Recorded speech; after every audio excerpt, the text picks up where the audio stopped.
Backend पर बहुत बड़ी चीजें चल रही हैं, बहुत बड़ा कुछ प्लान किया जा रहा है।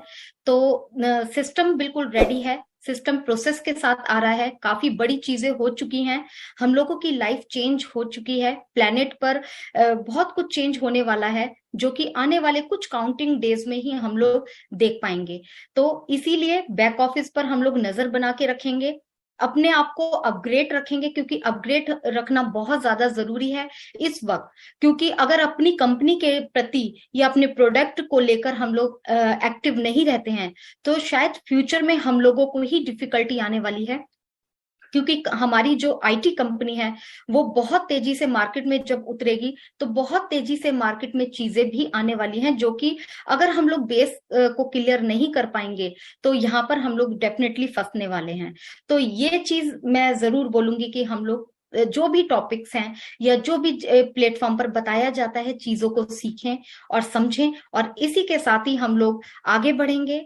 आज हमारे बीच में मुकेश सागर सर हैं, तो वो एक जो टॉपिक लेकर आए हैं, आपने देखा भी होगा पोस्टर पे, प्रोजेक्ट वर्सेस प्रोडक्ट। आप लोगों को भी पता है कि कोई भी कंपनी, कोई भी बिजनेस जो होता है वो प्रोजेक्ट या प्रोडक्ट से रिलेटेड होता है। क्योंकि कोई भी कंपनी होती है प्रोडक्ट बनाती है मार्केट की चीजों को समझकर, सोचकर। और प्रोजेक्ट का जो मतलब होता है वो होता है कि जो हमारा कस्टमर होता है उसकी नीड को समझ के बनाया जाता है। तो ऐसी कुछ चीजें हैं, ये हम लोगों को एज ए बिजनेस एंटरप्रेन्योर हम लोगों को ये चीजें आज की तारीख में क्लियर हो जानी चाहिए कि एक्चुअली में हमारी कंपनी क्या चीज है, और हमारी कंपनी को क्या बोला जाता है या कंपनी में क्या किया जा रहा है। तो कुछ चीजें हम लोगों को क्लियर होना बहुत ज्यादा जरूरी है। तो मैं तहे दिल से यहाँ पर हमारे जो मुकेश सागर सर हैं उनको इनवाइट करूंगी, और वो इसी फील्ड से रिलेटेड हैं और आईटी कंपनी में काम करते हैं, और काफी उनको कोशिश, मतलब इस चीज के बारे में डिटेल में वो हमें बेटर समझा पाएंगे। तो इस प्लेटफॉर्म के माध्यम से हम अभी तक जितने भी लीडर्स हैं, जितने भी मेंटोर्स हैं, काफी कुछ सीखते आए हैं। तो आज हम एक टॉपिक पर और यहाँ पर सुनेंगे और जानेंगे। तो please welcome Mukesh sir. Yes, thank you Swati ma'am. और सबसे पहले यहाँ पे हमारे जितने भी पैनलिस्ट हैं और हमारे जितने भी जूम पे हमारे जितने भी लोग सुन रहे हैं इसको, या यूट्यूब पे लाइव देख रहे हैं, या आगे भी जो भी लोग सुनेंगे, उन सबका यहाँ वेलकम करता हूँ मैं। और देखिए, सबसे पहले तो मैं यहाँ पे डिलन सर का और ये कौशिक सर का और बाकी जितने भी हमारे ग्रेट ग्रेट लीडर हैं, जिन्होंने मैं आज यहाँ पे जिस इस प्लेटफॉर्म पे जिस वजह से मैं हूँ यहाँ पे, संपा सर का भी स्पेशली सबका थैंक यू है कि मैं आज यहाँ पे फर्स्ट टाइम यहाँ प्रेजेंटेशन कर रहा हूँ। मेरी आवाज़ क्लियर है? लो तो नहीं है मैम? Okay, thank you. तो अभी देखिए, सबसे पहले तो मैं आपको ये जो भी है मैं अपना इंट्रोडक्शन देता हूँ। मेरा नाम मुकेश सागर है और मैं दिल्ली एनसीआर से बिलोंग करता हूँ।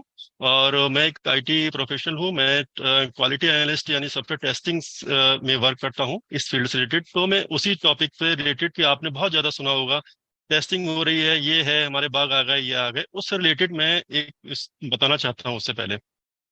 इससे पहले मैं ये बोलूंगा कि बहुत ज्यादा बोरिंग नहीं करेंगे, बहुत लेंथी नहीं करेंगे, इंटरेस्टिंग करेंगे थोड़ा सा, और बहुत ही लो उस पे जाएंगे कि ताकि लोगों को समझ में आए कि यहाँ पे बहुत सारे लोग हैं हमारे जो एक इस फील्ड से नहीं है।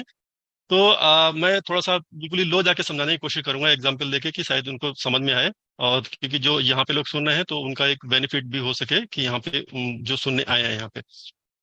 तो जो हमारे जैसे कि आप टॉपिक देख रहे हो, प्रोजेक्ट, ये जो प्रोजेक्ट वर्सेस प्रोडक्ट है, ये मेरा project company, project based company, और या वर्सेस प्रोडक्ट बेस्ड कंपनी, ये कंपनी से रिलेटेड है। तो थोड़ा सा वो लेंदी होता था, तो आई मीन उसके रिलेटेड मैं इसके बारे में थोड़ा बताना चाहता हूँ।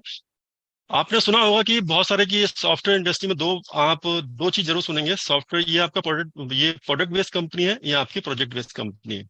हमारी ऑन पैसिव जो है, इसे हम बार बार आपने कई सबके मुंह से सुना होगा, हम एक आईटी कंपनी में हैं जो एक एआई बेस्ड हमारे प्रोडक्ट बनाती है हमारे। तो जब ये प्रोडक्ट है तो प्रोजेक्ट क्या होते हैं, इसमें क्या कैसे कैसे उसमें वर्क करते हैं, तो हम ज्यादा डीपली नहीं जाएंगे, लेकिन फिर भी लोगों को समझ में आए उसके रिगार्डिंग हम जाएंगे। देखिए, जब भी कोई कंपनी में कुछ भी, मैं पहले सबसे पहले ये प्रोजेक्ट पे डिफाइन करता हूँ, बाद में मैं प्रोडक्ट को अपनी कंपनी से ऑन पैसिव से रिलेटेड मैं उसको एक्सप्लेन करूंगा। तो प्रोजेक्ट जो होते हैं ना, वो जनरली हमारा क्या होता है कि एक सर्विस प्रोवाइडर होते हैं। जनरली कुछ सर्विस हमेशा प्रोवाइड करते हैं। कुछ एप्लीकेशन आपने देखी होंगी, जैसे बैंकिंग की हो गई, या फिर हमारी IRCTC हो गई, Naukri.com हो गई, 99 एकड़ हो गई, ऐसे बहुत सारी साइटें हैं जो हमको एक सर्विस प्रोवाइड करती हैं। सर्विस इन द सेंस वो एक मीडिएटर रहती है इंटरनेट उसके बीच में। हम कोई भी, जैसे कि हम IRCTC में टिकट बुक कर रहे हैं, तो हम यहाँ पे अपना डिटेल फिट करेंगे और उस एप्लीकेशन के थ्रू हमारा वो टिकट बुक हो जाएगा, वहां जाके उनके सर्वर में जाके डेटा सेव हो जाएगा। इस तरीके से ये एप्लीकेशन वर्क करती है, यानी वो हमको एक सर्विस प्रोवाइड कर रही है वहाँ पे।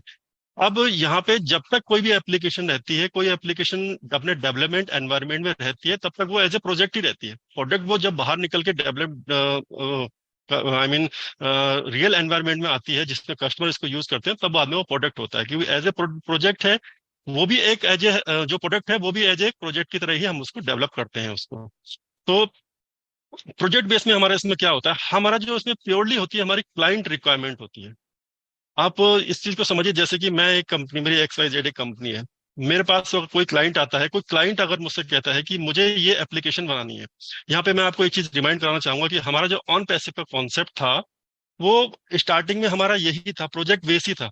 स्टार्टिंग में हमारा जो एस सर ने बताया था, जब हमारी कोलकाता में कंपनी थी, तो उस समय ये कहा था कि हम थर्ड पार्टी से प्रोजेक्ट बनवाएंगे और उसको हम उसके थ्रू उसको मार्केटिंग करेंगे। ये कॉन्सेप्ट लेके एस सर स्टार्टिंग में आए थे।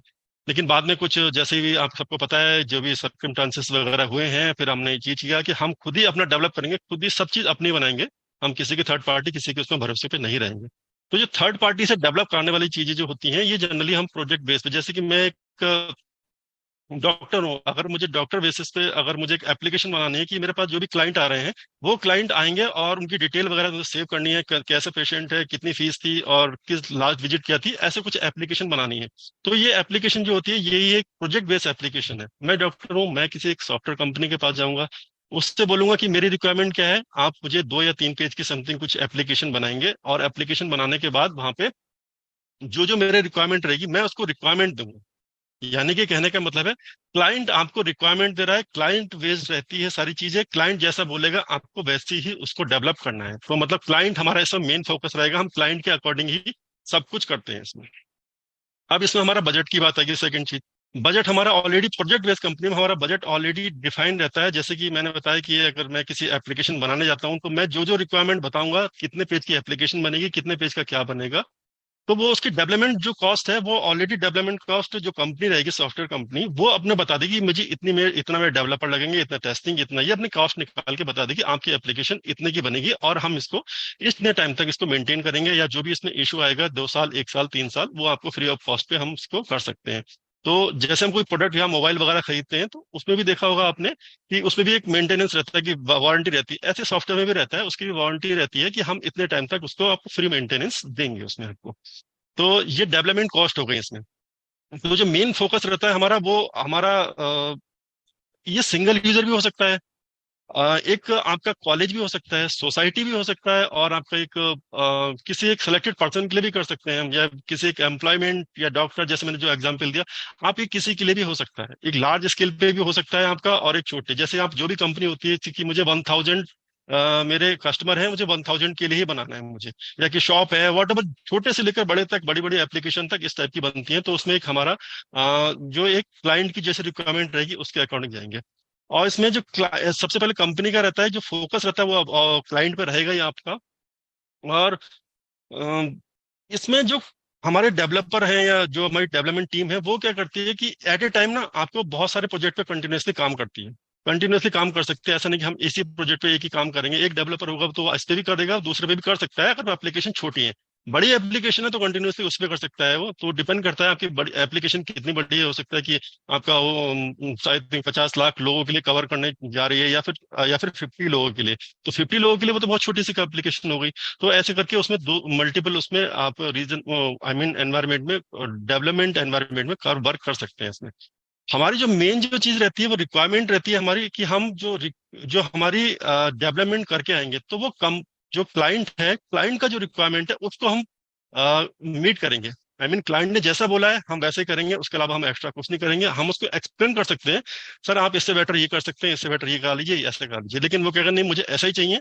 तो सिंपल सी चीज है, हम उसको वही बना के देंगे उस पे। बाकी उस पे हम उससे दूसरे उससे ज़्यादा कुछ वो नहीं बोलेंगे, जैसा तो इसे कहते हैं क्लाइंट क्लाइंट की जो रिक्वायरमेंट रहती है उसको हम उसको मीट सुपर करेंगे वहाँ सुपर पे उसमें। लाजवाब शानदार। दोस्तों आप सभी फाउंडर ने आज का सेशन सुना, कितनी शानदार लाजवाब अपडेट मिला है दोस्तों। मैडम और सर ने आज की दिल खुश कर दिया सही फाउंडर का। दोस्तों आप समझ सकते हैं यहाँ पर सब कुछ रेडी है, मिस्टर रस ने सारा का सारा रेडी करके रखा हुआ है। बस दोस्तों मिस्टर रस अब बॉम्ब फोड़ने वाले हैं, बूम करने वाले हैं। सभी फाउंडर के ऊपर बहुत बड़ी दोस्तों मेहरबानी होने वाली है। अब सभी फाउंडर के वॉलेट में दोस्तों लगभग फ्यू डे यानी कि 3 से 4 या 10-15 दिन में दोस्तों आप सभी को बहुत बड़ी गुड न्यूज़ सुनने को मिलने वाली है। आपकी वॉलेट में दोस्तों डॉलर की बरसात होने वाली है। तो दोस्तों यहाँ से आपकी 360 डिग्री लाइफ चेंज होने वाली है। सब कुछ रेडी है और फाउंडर की लाइफ दोस्तों चेंज हो चुकी है। ये हम सब फाउंडर को नहीं लगता है, लेकिन मिस्टर्स ने ठान लिया है हम सब फाउंडर की लाइफ चेंज। मान लो कि मुझे कुछ देना है किसी को, मेरे मन में है ये, अब मैं इसको दूंगा तो इसकी लाइफ चेंज है। उसको नहीं पता मेरी लाइफ कब चेंज होने वाली है, लेकिन जब मैंने उसको देने की ठान ली है तो मुझे पता है उसकी लाइफ चेंज होने। तो दोस्तों मिस्टर्स ने भी ये ठान लिया है कि फाउंडर के देंगे, फाउंडर की लाइफ चेंज होने वाली है। तो दोस्तों उम्मीद करता हूँ आज की वीडियो आपको अच्छी लगी होगी, और वीडियो अच्छी लगी हो तो दोस्तों दिल से लाइक कर दें, अपनी टीम में ग्रुप में शेयर कर दें, और आपका अपने यूट्यूब चैनल द रियल पैसा को दोस्तों सब्सक्राइब कर लें, और साथ ही साथ बेल आइकन प्रेस ऑल कर लें। चलिए दोस्तों मिलते हैं किसी बड़ी अपडेट के साथ नेक्स्ट वीडियो में। जब तक के लिए जय हिंद, वंदे मातरम।